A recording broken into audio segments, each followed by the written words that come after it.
ഇന്ന് നടന്നിട്ടുണ്ടായിരുന്ന AFC Asian cup qualification മത്സരത്തിൽ ഇന്ത്യയും ബംഗ്ലാദേശും തമ്മിലായിരുന്നു ഏറ്റുമുട്ടിയിരുന്നത്. ഇന്നത്തെ മത്സരം സമനിലയോട് കൂടിയാണ് പിരിഞ്ഞിരിക്കുന്നത്. ഇന്നത്തെ കളി കണ്ടവർക്ക് മനസ്സിലാകും. എന്തെന്ന് വെച്ചാൽ ഇന്ന് ഏറ്റവും നല്ല രീതിയിൽ തന്നെയായിരുന്നു ബംഗ്ലാദേശ് കളിച്ചിട്ടുണ്ടായിരുന്നത്.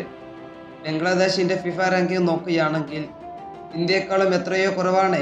185-ാം സ്ഥാനത്താണ് ബംഗ്ലാദേശിന്റെ ഫിഫ റാങ്കിങ് ഉള്ളത്. എന്നാൽ ഇന്ത്യയുടെ ഫിഫ റാങ്കിങ് നോക്കുകയാണെങ്കിൽ 126 ആണ്. എന്നിട്ടും ഇന്ത്യ നല്ല രീതിയിൽ തന്നെ കളിച്ചിട്ടുണ്ടായിരുന്നില്ല.